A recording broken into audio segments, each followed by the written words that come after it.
Hi hello friends, welcome back to my channel. Friends, video ಇಂಗ್ಲೀಷ್ಗೆ ಸಂಬಂಧಪಟ್ಟಂಥ ಪ್ರಶ್ನೆ ಪತ್ರಿಕೆನ ಬಿಡಿಸ್ತಾ ಹೋಗೋಣ.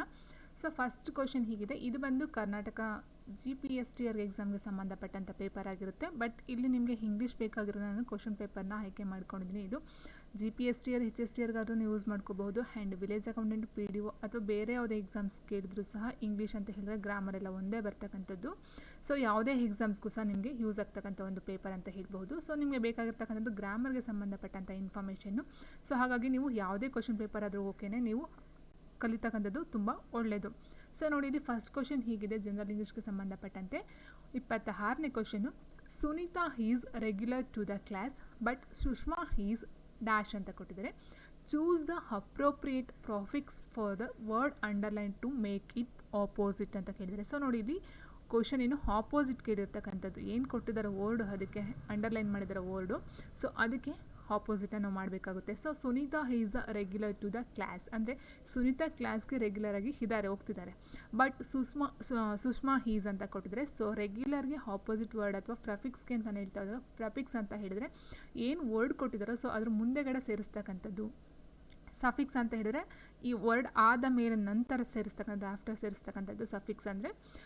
ಪ್ರೆಫಿಕ್ಸ್ ಅಂತ ಹೇಳಿದರೆ ಮೊದಲು ಸೇರಿಸ್ತಕ್ಕಂಥದ್ದು. ಸೊ ರೆಗ್ಯುಲರ್ಗೆ ಸೊ ನಾವು ಮೊದಲೇ ಸೇರಿಸ್ತೀವಿ ಅಂತಂದರೆ ನೋಡಿ, ಇಲ್ಲಿ DIS ಅಂತ ಇದೆ. ಡಿಸ್ ರೆಗ್ಯುಲರ್ ಆಗುತ್ತಾ ಅಥವಾ ಇಲ್ ರೆಗ್ಯುಲರ್ ಆಗುತ್ತಾ ಅಥವಾ ಇರ್ರೆಗ್ಯುಲರ್ ಆಗುತ್ತಾ ಅಥವಾ ಇನ್ ರೆಗ್ಯುಲರ್ ಆಗುತ್ತಾ ಅಂತ ಕೇಳಿರ್ತಕ್ಕಂಥದ್ದು. ಸೊ ರೆಗ್ಯುಲರ್ಗೆ ಆಪೋಸಿಟ್ ವರ್ಡ್ ಅಥವಾ ಪ್ರೆಫಿಕ್ಸ್ನ ಸೇರಿಸ್ತೀವಿ ಅಂತ ಹೇಳಿದರೆ ಇರ್ರೆಗ್ಯುಲರ್. ಆಪ್ಷನ್ 3 ಇರ್ರೆಗ್ಯುಲರ್ ಅಂತ ಹೇಳ್ತೀವಿ. ಇರ್ರೆಗ್ಯುಲರ್ ಅಂತ ಹೇಳಿದರೆ ಆಬ್ಸೆಂಟ್, ಇಟ್ ಮೀನ್ಸ್ ಕಂಟಿನ್ಯೂಸ್ ಆಗಿ ಹೋಗದೇ ಇರ್ತಕ್ಕಂಥದ್ದು. ಇರ್ರೆಗ್ಯುಲರ್ ಅಂತಕ್ಕಂಥದ್ದು ಒಂದು ಆಪೋಸಿಟ್ ವರ್ಡ್ ಅಂತ ಹೇಳಬಹುದು. So Sunita is regular to the class but Sushma is irregular. And next question 27ನೇ ಕ್ವೆಶನ್ನು. The president appointed him here the underline word is are on ಅಂತ ಕೊಟ್ಟಿದ್ದಾರೆ. ಪ್ರೆಸಿಡೆಂಟ್ ಅಪಾಯಿಂಟೆಡ್ ಹಿಮ್, ಸೊ ಅವರನ್ನು ಪ್ರೆಸಿಡೆಂಟಾಗಿ ಅಪಾಯಿಂಟ್ ಮಾಡಿದ್ರು. ಓಕೆ, ಇಲ್ಲಿ ಪ್ರೆಸಿಡೆಂಟ್ ಅಂತಕ್ಕಂಥದ್ದು ಏನಿದೆಯೋ ಅಂಡರ್ಲೈನ್ ವರ್ಡ್, ಇದು ಬಂದು collective noun, common noun, proper noun ಅಥವಾ ಅಬ್ಸ್ಟ್ರಾಕ್ಟ್ ನೌನ ಅಂತ ಕೇಳಿದ್ದಾರೆ. ಪ್ರೆಸಿಡೆಂಟ್ ಅಂತಕ್ಕಂಥದ್ದು ನಾವು ಕನ್ನಡದಲ್ಲಿ ಹೇಳ್ತೀವಿ ಅಂತ ಹೇಳಿದರೆ ರಾಷ್ಟ್ರಪತಿ ಅಂತ ಹೇಳ್ಬೋದಲ್ವಾ. ಸೊ ರಾಷ್ಟ್ರಪತಿ ಅಂತಕ್ಕಂಥದ್ದು ಏನಿರುತ್ತೆ ಅದು ಒಂದು ಪ್ರಾಪರ್ ನೌನ. ಸೊ ಈಗಿನ ರಾಷ್ಟ್ರಪತಿ ಯಾರಿದ್ದಾರೆ? ದ್ರೌಪದಿ ಮುರ್ಮು ಇದ್ದಾರಲ್ವಾ. ಸೊ ದ್ರೌಪದಿ ಮುರ್ಮು ಅಂತ ಕೊಟ್ಟೋದನ್ನ ನಾವೇನು ಮಾಡ್ತೀವಿ? ಪ್ರಾಪರ್ ನೌನ್ ಅಂತ ಹೇಳ್ತೀವಿ. ಅವ್ರ ಹೆಸರನ್ನ ನಾವು ಮೆನ್ಷನ್ ಮಾಡಿದ್ರೆ ಅದನ್ನು proper noun. It means proper noun ಅಂತ ಹೇಳಿದ್ರೆ ನಾವು ಕನ್ನಡದಲ್ಲಿ ತುಂಬ ಸಾರಿ ಈಗ ಗ್ರಾಮರ್ನ ಬಿಡಿಸ್ತಾ ಹೋಗಿದ್ದೀವಲ್ವಾ. ಸೊ ಪ್ರಾಪರ್ ನೌನ್ ಅಂತ ಹೇಳಿದಾಗ ಏನಾಗುತ್ತೆ, ಇಲ್ಲಿ ಅಂಕಿತ ನಾಮ ಅಂತ ಹೇಳ್ತೀವಲ್ವ. ಸೊ ಅಂಕಿತ ನಾಮ. ಕಾಮನ್ ನೌನ್ ಅಂತ ಹೇಳಿದಾಗ ರೂಢನಾಮ ಅಂತ ಬರುತ್ತೆ. ಆ್ಯಂಡ್ ಕಲೆಕ್ಟಿವ್ ನೌನ್ ಅಂತ ಹೇಳಿದಾಗ ಇದು ಗ್ರೂಪು, ಕನ್ನಡದಲ್ಲಿ ಅಷ್ಟು ಬರೋದಿಲ್ಲ, ಗ್ರೂಪ್ ಅಂತ ಹೇಳ್ಬೋದು. ಆ್ಯಂಡ್ ಅಬ್ಸ್ಟ್ರಾಕ್ಟ್ ನೌನ್ ಅಂತ ಹೇಳ್ತಕ್ಕಂಥದ್ದು ಏನಕ್ಕೆ ಅಂತ ಹೇಳ್ತೀವಿ ಅಂತ ಹೇಳಿದ್ರೆ, ಅಬ್ಸ್ಟ್ರಾಕ್ಟ್ ನೌನಲ್ಲಿ ಬಂದು ಕೆಲವೊಂದು ಕ್ವಾಲಿಟೀಸ್, ನೌನ್ಗೆ ಸಂಬಂಧಪಟ್ಟಂತೆ ಕ್ವಾಲಿಟೀಸ್ ಬರ್ತಕ್ಕಂಥದ್ದು. ಆ್ಯಂಡ್ ಹಾನೆಸ್ಟ್ಲಿ ಆಗಿರ್ಬೋದು, ಟ್ರೂತ್ಫುಲ್ನೆಸ್, ಸೊ ಅದಕ್ಕೆ ಸಂಬಂಧಪಟ್ಟಂತೆ ಬರ್ತಕ್ಕಂಥದ್ದು. ಸೊ ಅದನ್ನು ನಾವು ಅಬ್ಸ್ಟ್ರಾಕ್ಟ್ ನೌನ್ ಅಂತ ಹೇಳ್ತೀವಿ. ಆದರೆ ಇಲ್ಲಿ ಕೇಳಿರ್ತಕ್ಕಂಥದ್ದೇನು, ಪ್ರೆಸಿಡೆಂಟ್ ಅಂತಕ್ಕಂಥದ್ದು, ರಾಷ್ಟ್ರಪತಿ ಅಂತಕ್ಕಂಥದ್ದು ಅದೊಂದು ಕಾಮನ್ ನೌನ್, ರೂಢನಾಮ.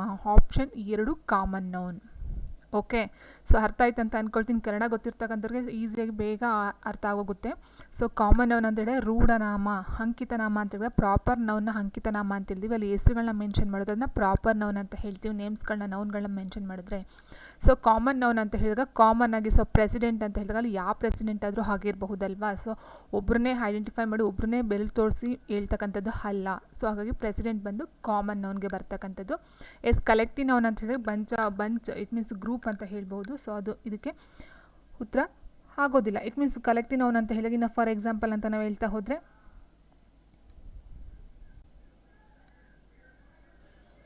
ಕಲೆಕ್ಟ್ ಮಾಡ್ತಕ್ಕಂಥದ್ದು. ಫಾರ್ ಎಕ್ಸಾಂಪಲ್ ಅಂತ ನಾವು ಹೇಳಿದ್ರೆ ಆರ್ಮಿ ಅಂತ ಹೇಳ್ಬೋದು.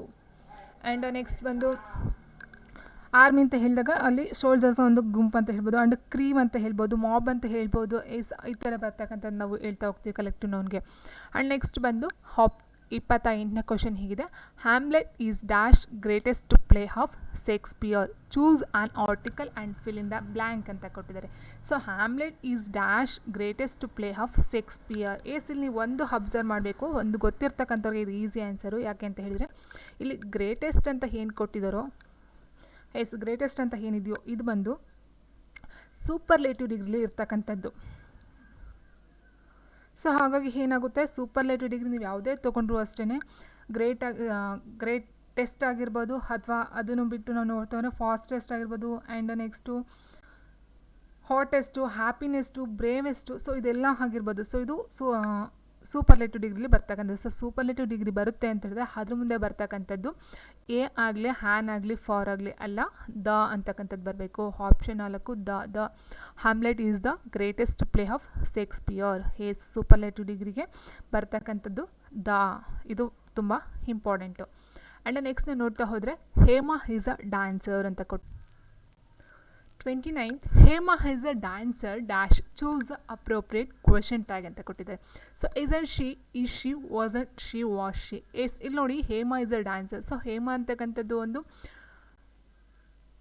ಫೀಮೇಲು. ಸೊ ಹಾಗಾಗಿ ಅದನ್ನ ಶಿ ಅಂತ ತೊಗೊಳ್ತೀವಿ, ಎಲ್ಲಾದರೂ ಶಿ ಅಂತಲೇ ಇದೆ. ಓಕೆ, ಬಟ್ ಇಲ್ಲಿ ಈಸ್ ಬರಬೇಕಾ ವಾಸ್ ಬರಬೇಕಂತ ನೋಡಿದ್ರೆ ಇಲ್ಲಿ ಹೀಸ್ ಅಂತ ಏನು ಕೊಟ್ಟಿದ್ದಾರೋ ಸೊ ಅದನ್ನು ಫಸ್ಟು ತೊಗೊಳ್ಬೇಕಾಗುತ್ತೆ. ಸೊ ಕ್ವಶನಲ್ಲಿ ಏನು ಕೊಟ್ಟಿರ್ತಾರೋ ಹೀಸ್ ಕೊಟ್ಟರೆ ಹೀಸ್ ತೊಗೋಬೇಕು, ಹ್ಯಾವ್ ಕೊಟ್ಟರೆ ಹ್ಯಾವ್ ತೊಗೋಬೇಕು, ವಾಸ್ ಕೊಟ್ಟರೆ ವಾಸ್ ತೊಗೋಬೇಕು.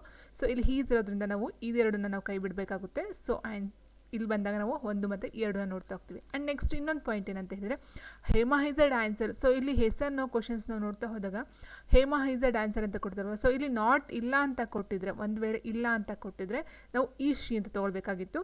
ಇಲ್ಲಿ Hema is a dancer, Hema dancer ಅಂತ ಕೊಟ್ಟಿದ್ದಾರೆ. ಸೊ ಹಾಗಾಗಿ ನಾವು ಇಲ್ಲಿ ನೆಗೆಟಿವ್ ತೊಗೊಳ್ಬೇಕಾಗುತ್ತೆ. Isn't she, option 1 isn't she ಅಂತ ತೊಗೊಳ್ಬೇಕಾಗುತ್ತೆ. ಇಲ್ಲಿ ನಾಟ್ ಏನಾರು ಕೊಟ್ಟಿದ್ರೆ, ಒಂದು ವೇಳೆ ಕೊಟ್ಟಿದ್ರೆ ನಾವು ಈ ಶಿ ಅಂತ ತೊಗೊಳ್ಬೇಕಿತ್ತು.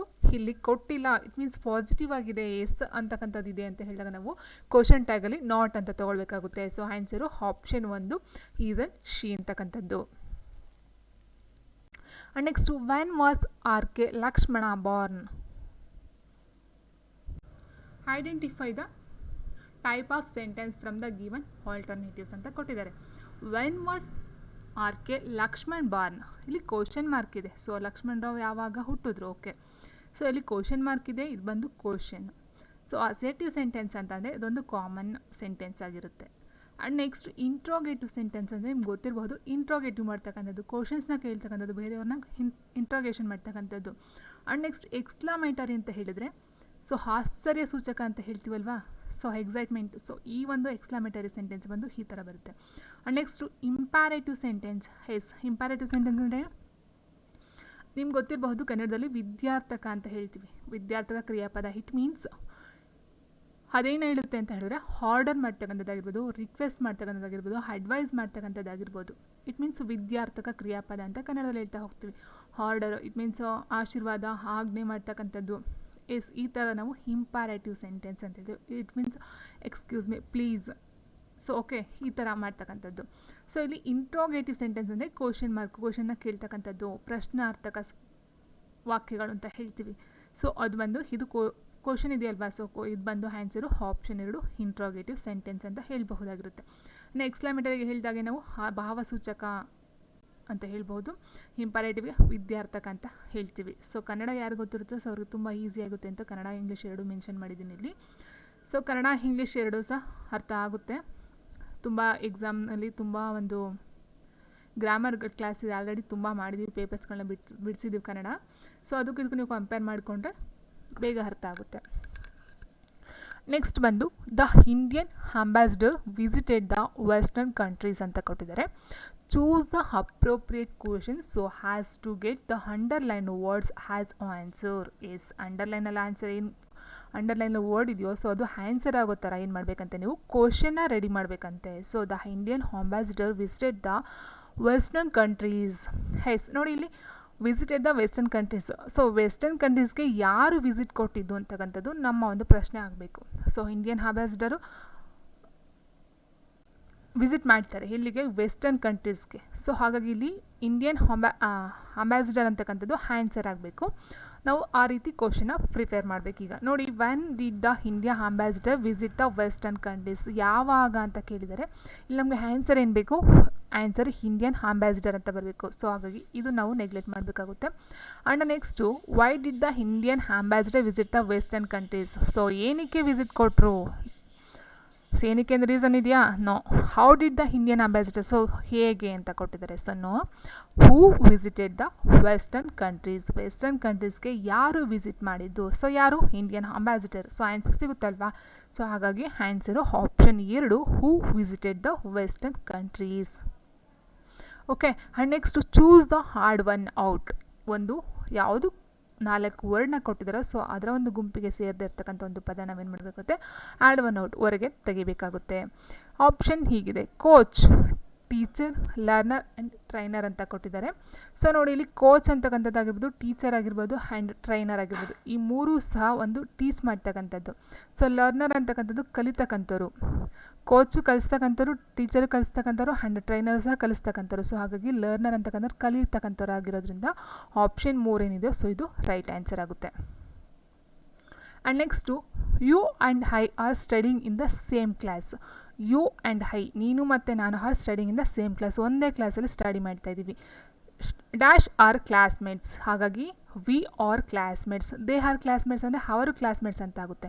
ಸೊ ಇಲ್ಲಿ ಮಾತಾಡ್ತಿರೋದು ಯಾರು? ಯು ಆ್ಯಂಡ್ ಐ, ನಾನು ಮತ್ತು ನೀನು ಅಂತ ಹೇಳಿರೋದ್ರಿಂದ ನಾವೇನು ಮಾಡಬೇಕಾಗುತ್ತೆ, ಇಬ್ರಿಗೂ ಸೇರಿಸಿ ವಿ, ನಾವು ಅಂತ ಹೇಳಬೇಕಾಗುತ್ತೆ. ಸೊ ಹಾಗಾಗಿ ಆಪ್ಷನ್ 4 ನಾವು ಆಯ್ಕೆ ಮಾಡಬೇಕಾಗುತ್ತೆ.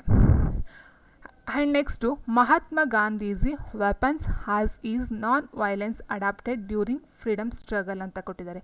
ಸೊ ನೀವು ಫಸ್ಟ್ ಅವರೇ ಕೊಟ್ಟಿದ್ದಾರೆ, ತಗೊಳ್ಳೋಣ. ಮಹಾತ್ಮ ಗಾಂಧೀಜಿ, ಸೊ ನೀವು ಎಲ್ಲನೂ ಬೇಕಾದ್ರೆ ಒಂದ್ಸರಿ ಚೆಕ್ ಮಾಡ್ಕೊಳ್ಳಿ, ಬಟ್ ನಾನು ಡೈರೆಕ್ಟಾಗಿ ಆನ್ಸರ್ನ ಹೇಳ್ಬಿಡ್ತೀನಿ. ಮಹಾತ್ಮ ಗಾಂಧೀಜಿ ಅಡಾಪ್ಟ್ ಮಾಡ್ಕೊಳ್ತಕ್ಕಂಥದ್ದು ನಾನ್ ವೈಲೆನ್ಸ್ ಮೀನ್ಸ್ ಅಹಿಂಸಾತ್ಮಕನ ಅಡಾಪ್ಟ್ ಮಾಡ್ಕೊಳ್ತಾರೆ. As his weapon during freedom struggle ಅಂತಕ್ಕಂಥದ್ದು. So Mahatma Gandhiji adopted non violence, as his weapon during the freedom struggle ಅಂತಕ್ಕಂಥದ್ದು. ಸೊ ಈಗ ಓಕೆ, ಇ ಇದೆರಡು ಹೋಯ್ತು. Non violence D, okay. As his weapon during freedom struggle ಅಂತಕ್ಕಂಥದ್ದು option 2. And next, choose the right dictionary order of the words ಅಂತ ಕೊಟ್ಟಿದ್ದಾರೆ. ಇಲ್ಲೇನೂ ಇಲ್ಲ, ಏನಂತ ಹೇಳಿದ್ರೆ ಫಸ್ಟ್ ಲೆಟರ್ಗಳೇನಿದೆಯೋ ಸೊ ಅದು ಆಲ್ಫಾಬೆಟ್ ಪ್ರಕಾರ ನಾವು ಹೋಗಬೇಕಾಗುತ್ತೆ. ಸೊ ಬಿ ಅಂತ ಕೊಟ್ಟಿದ್ದಾರೆ ನೋಡಿ, ಎಲ್ಲದರಲ್ಲೂ ಬಿ ಕೊಟ್ಟಿದ್ದಾರೆ, ಓಕೆ. ಆ್ಯಂಡ್ ನೆಕ್ಸ್ಟ್ ಎರಡನೇ ವರ್ಡ್ ಏನಿದೆಯೋ ಸೊ ಓ ಕೊಟ್ಟಿದ್ದಾರೆ, ಇಲ್ಲಿ ಆರ್ ಕೊಟ್ಟಿದ್ದಾರೆ, ಇಲ್ಲಿ ಯು ಕೊಟ್ಟಿದ್ದಾರೆ, ಇಲ್ಲಿ ಎಲ್ ಕೊಟ್ಟಿದ್ದಾರೆ. ಸೊ ಓಗಿಂತ ಆಮೇಲೆ ಆರ್ ಬರುತ್ತಾ, ಆರ್ಗಿಂತ ನೆಕ್ಸ್ಟ್ ಯು ಬರುತ್ತಾ, ಯುಗಿಂತ ಎಲ್ ನೆಕ್ಸ್ಟ್ ಬರುತ್ತಾ. ಸೊ ಎಲ್ ಅಂತದ್ದು ಮೊದಲು ಬರಬೇಕು. ಸೊ ಹಾಗಾಗಿ ಇದು ತಪ್ಪಾಗುತ್ತೆ. ಸೊ ಎಲ್ ಮೊದಲು ಬರಬೇಕಂತಂದರೆ ಇವೆರಡು ನೋಡ್ತಾ ಹೋದಾಗ ಎಲ್ ಆದಮೇಲೆ ಬರ್ತಕ್ಕಂಥದ್ದು ಓ ಆದಮೇಲೆ ಆರು ಆದಮೇಲೆ ಯು. ಸೊ ಇದು ತಪ್ಪಾಗುತ್ತೆ. ಸೊ ಆನ್ಸರ್ ಬಂದು ಆಪ್ಷನ್ 3.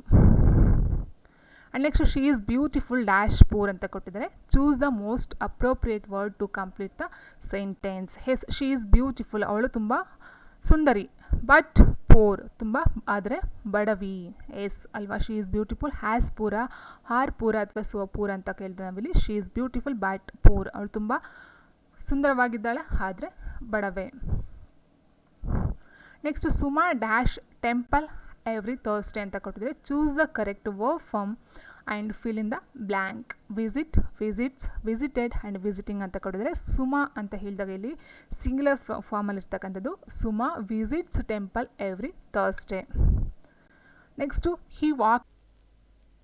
ಸೊ ನೋಡಿದ್ರೆ he walk dash the theatre. Choose the suitable preposition and fill in the blank ಅಂತ ಕೊಟ್ಟಿದ್ದಾರೆ. ಸೊ ಈ ವಾಕು ಡ್ಯಾಶ್ ದ ಥಿಯೇಟರ್ ಒಳಗಡೆ ನಡ್ಕೊಂಡು ಹೋಗ್ತಕ್ಕಂಥ ಅರ್ಥ ಆಯಿತು.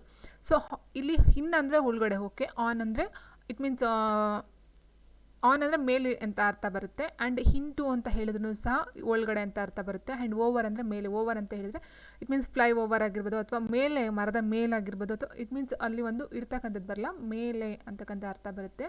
ಸೊ ಇಲ್ಲಿ ಈ ವಾಕು ಡ್ಯಾಶ್ ದ ಥಿಯೇಟರ್ ಅಂತ ಕೊಟ್ಟಿದ್ದಾರೆ. ಸೊ ಇಟ್ ಮೀನ್ಸ್ ಇಲ್ಲಿ ಥಿಯೇಟರ್ ಒಳಗಡೆ ನಡ್ಕೊಂಡು ಹೋಗ್ತಕ್ಕಂಥದ್ದು, ಓಕೆ. ಬಟ್ ಇಲ್ಲಿ ಆನ್ ಅಂತಕ್ಕಂಥದ್ದು ಬರಲ್ಲ ಆ್ಯಂಡ್ ಓವರ್ ಬರಲ್ಲ. ಇನ್ ಆ್ಯಂಡ್ ಇಂಟುನಲ್ಲಿ ನೋಡ್ತಾ ಹೋದರೆ ಇವೆರಡರಲ್ಲಿ ಏನಪ್ಪ ಡಿಫ್ರೆನ್ಸು? ಸೊ ಆನ್ಸರ್ ಬಂದು ಆಪ್ಷನ್ 3 ಇಂಟು. ಬಟ್ ಯಾಕೆ ಬರಲ್ಲ ಅಂತಕ್ಕಂಥ ಒಂದು ಕ್ವಶನ್ ನಿಮ್ಮ ಮೈಂಡಲ್ಲಿ ಬರುತ್ತೆ ಅಂತ ಹೇಳೋದಾದರೆ, ಸೊ ಈ ವಾಕ್ಡ್ ಇಟ್ ಮೀನ್ಸ್ ಇನ್ ಅಂತಕ್ಕಂಥದ್ದು ಇನ್ನು ರೆಸ್ಟಲ್ಲಿ ಬರ್ತಕ್ಕಂಥದ್ದು. ಇಟ್ ಮೀನ್ಸ್ ಅಲ್ಲಿ ಯಾವುದೇ ಒಂದು ಮೋಷನ್ ಅಥವಾ ಮೂಮೆಂಟ್ ಅಥವಾ ಮೂಮೆಂಟ್ ಅಂತಕ್ಕಂಥದ್ದು, ಚಲನೆ ಅಂತಕ್ಕಂಥದ್ದು ಇಲ್ಲದೆ ಇರ್ತಕ್ಕಂಥ ಒಂದು ಟೈಮಲ್ಲಿ ನಾವು ಇನ್ನನ್ನು ಯೂಸ್ ಮಾಡ್ತೀವಿ. It means the students in a class room ಅಂತ ಹೇಳ್ಬೋದು, sitting in a class room ಅಂತ ಹೇಳ್ಬೋದು. ಇಟ್ ಮೀನ್ಸ್ ಅಲ್ಲಿ ಕೂತಿರ್ತಾರೆ ಅಂತ ಹೇಳಿದಾಗ ಇನ್ ಅಂತಕ್ಕಂಥದ್ದು ಬರುತ್ತೆ. ಆ್ಯಂಡ್ ಇಲ್ಲಿ ಇಂಟು ಯಾವಾಗ ಬರುತ್ತೆ ಅಂತಂದರೆ ವಾಕ್ಡ್ ಮೀನ್ಸ್ ನಡೀತಕ್ಕಂಥದ್ದು. ಇಟ್ ಮೀನ್ಸ್ ಅದು ಹೋಗ್ತಾ ಇರುತ್ತೆ. ಸೊ ಚಲನೆಯಲ್ಲಿ ಇರ್ತಕ್ಕಂಥದ್ದು, ಮೂಮೆಂಟಲ್ಲಿ ಇರ್ತಕ್ಕಂಥದ್ದನ್ನ ಬಂದಾಗ ನಾವಲ್ಲಿ ಇಂಟುನ ಯೂಸ್ ಮಾಡ್ತೀವಿ. ಸೊ ಹಾಗಾಗಿ ಆನ್ಸರ್ ಬಂದು ಆಪ್ಷನ್ 3, ಈ ವಾಕ್ಡ್ ಇಂಟು ದ ಥಿಯೇಟರ್. ಅರ್ಥ ಆಯ್ತು ಅಂತ ಅಂದ್ಕೊಳ್ತೀನಿ. ಇನ್ ಅಂತ ಹೇಳಿದ್ರೆ ರೆಸ್ಟಲ್ಲಿ ಇರ್ತಕ್ಕಂಥದ್ದು ಬಾಡಿ. ಇಟ್ ಮೀನ್ಸ್ ಅದು ಚಲನೆಯಲ್ಲಿ ಇಲ್ಲದೆ ಇರ್ತಕ್ಕಂಥದ್ದು. ಇಂಟು ಅಂತ ಬಂದಾಗ ಅಲ್ಲಿ ಮೂವ್ಮೆಂಟ್ ಆಗ್ತಕ್ಕಂಥದ್ದು. ಸೊ ಮೂವ್ ಆಗ್ತಕ್ಕಂಥದ್ದು ಒಂದು ಥಿಂಗ್ ಅಥವಾ ವಸ್ತು ಆಬ್ಜೆಕ್ಟ್ ನಾವು ಮೂವ್ ಮಾಡ್ತಾ ಇದ್ದೀವಿ ಅಂತ ಹೇಳಿದ್ರೆ ಅಲ್ಲಿ ಇಂಟು ಅಂತಕ್ಕಂಥ ಒಂದು ಪ್ರಿಪೋಸಿಷನ್ ನಾವು ಯೂಸ್ ಮಾಡಬೇಕಾಗುತ್ತೆ. It is very cold outside. So ಆ ಹೊರಗಡೆ ಏನೇ ತುಂಬ ಕೋಲ್ಡ್ ಇದೆ. ಸಿಟ್ ಬೈ ದ ಫೈರ್, ಬೆಂಕಿ ಮುಂದೆ ಕೂತ್ಕೊಳ್ತಾಳೆ. ಹ್ಯಾಂಡ್ ಡ್ಯಾಶ್ ಅಂತ ಕೊಟ್ಟಿದೆ. Choose the correct phrasal verb and fill in the blank ಅಂತ ಕೊಟ್ಟಿದೆ. ಸೊ ಇಲ್ಲೇನಾಗುತ್ತೆ, ಅವಳು ತುಂಬ ಕೋಲ್ಡ್ ಇರೋದ್ರಿಂದ ಏನು ಮಾಡ್ತಾಳೆ, ಫೈರ್ ಬೆಂಕಿ ಮುಂದೆ ಕಾಯಿಸ್ಕೊಂಡು ಏನು ತೊಗೊಳ್ತಾಳೆ ಅವಳು, warm up. Option 2 warm up, ಬಿಸಿ. And next identify the word with the correct spelling ಅಂತ ಕೊಟ್ಟಿದ್ದಾರೆ. ಸೊ ಇಲ್ಲಿ ನಾವು ನೋಡ್ತಾ ಹೋದರೆ ಇದೆಲ್ಲ ಏನಿದೆಯೋ ಇದರಲ್ಲಿ ಆಪ್ಷನ್ 1 ಮಿಸ್ಟರಿ ಏನಿದೆಯೋ. ಸೊ ಮಿಸ್ಟರಿ ಮೀನ್ಸ್ ಗುಟ್ಟು, ರಹಸ್ಯ ಅಂತ ಹೇಳ್ತೀವಿ. ಗುಪ್ತ ಅದರ ಅರ್ಥ ಬರುತ್ತೆ. ಸೊ ಮಿಸ್ಟರಿ, MYSTERY, ಇದು ಸರಿಯಾಗಿರ್ತಕ್ಕಂಥ ಒಂದು form. And next, his job hunt had provide fruitless. Now he is trading water ಅಂತ ಕೊಟ್ಟಿದ್ದಾರೆ. Trading water. Choose the appropriate meaning of the ಐಡಿಯಮ್ underlined ಅಂತ ಕೊಟ್ಟಿದ್ದಾರೆ. ಸೊ ಟ್ರೇಡಿಂಗ್ ವಾಟರ್ ಅಂತ ಹೇಳಿದರೆ ಮೇಕಿಂಗ್ ನೋ ಪ್ರೋಗ್ರೆಸ್ ಅಂತಕ್ಕಂಥ ಅರ್ಥ ಬರುತ್ತೆ. And next I dash return a letter ಅಂತ ಕೊಟ್ಟಿದ್ದಾರೆ. Choose the most appropriate word. So ಇಲ್ಲಿ ನಾವು ನೋಡ್ತಾ ಹೋದಾಗ ಆನ್ಸರ್ ಬಂದು ಹ್ಯಾವ್. ಐ ಅಂತಕ್ಕಂಥ ಸಿಂಗ್ಯುಲರ್ ಇರ್ತಕ್ಕಂಥದ್ದು. I have return a letter. Next man is a social animal. Identify the subject in the above sentence ಅಂತ ಕೊಟ್ಟಿದ್ದಾರೆ. ಸೊ ನಾವಿಲ್ಲಿ ಎರಡು ಥರ ನೋಡ್ತೀವಿ ಸೆಂಟೆನ್ಸಲ್ಲಿ, ಸಬ್ಜೆಕ್ಟು, ವರ್ಬು, ಆಬ್ಜೆಕ್ಟು, ಅಥವಾ ಸಬ್ಜೆಕ್ಟ್ ಮತ್ತು ಪ್ರೆಡಿಕೇಟ್ ಅಂತ ಹೇಳ್ತೀವಿ. ಇಟ್ ಮೀನ್ಸ್ ಸಬ್ಜೆಕ್ಟ್ ಅಂತ ಹೇಳಿದ್ರೆ ಫಸ್ಟ್ ವರ್ಡ್ ಇರುತ್ತಲ್ಲ, ಸೊ ಇದನ್ನು ಸಬ್ಜೆಕ್ಟ್ ಅಂತ ಹೇಳ್ತೀವಿ. ಮಿಕ್ಕಿದ್ದೆಲ್ಲ ನಾವು ಪ್ರೆಡಿಕೇಟ್ ಅಂತ ಹೇಳ್ತೀವಿ. ಸೊ ಇಲ್ಲಿ ಮ್ಯಾನ್ ಅಂತಕ್ಕಂಥದ್ದು ಸಬ್ಜೆಕ್ಟ್ ಆಗುತ್ತೆ. ಆಪ್ಷನ್ 4 ಮ್ಯಾನ್ ಬಂದು subject. And next excuse me, can you help me in locating the book my experiment with truth. The language function used in the above sentence is seeking information, seeking permission, offering help and suggesting ಅಂತ ಕೊಟ್ಟಿದ್ದಾರೆ. So ಇಲ್ಲಿ excuse me, can you help me in located the book my experiment with truth ಅಂತ ಕೊಟ್ಟಿದ್ದಾರೆ. So ನೋಡಿ suggesting ಅಂತಕ್ಕಂಥದ್ದು ಬರೋದಿಲ್ಲ, ಹೆಲ್ಪನ್ನು ಕೇಳ್ತಕ್ಕಂಥದ್ದು.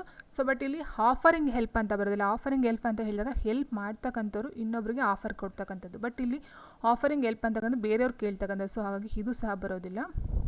And next answer ಅಂತ ಹೇಳಿದ್ರೆ option 1 seeking information. And next action speak louder than ಅಂತ ಕೊಟ್ಟಿದ್ದಾರೆ. Complete the proverb with the appropriate word. So ನೋಡಲಿ action speak louder than. So ಇಲ್ಲಿ ಸ್ಟೇಟ್ಮೆಂಟ್ ಬರೋದಿಲ್ಲ ಆ್ಯಂಡ್ ಪ್ರಾಮಿಸ್ ಬರೋದಿಲ್ಲ, ಎರಡು ಬರ್ಬೋದು, ವರ್ಡ್ ಆ್ಯಂಡ್ ಥಾಟ್ಸ್ ಅಂತಕ್ಕಂಥದ್ದು. It means action speak louder ಅಂತ ಹೇಳಿದ್ರೆ ನಮ್ಮ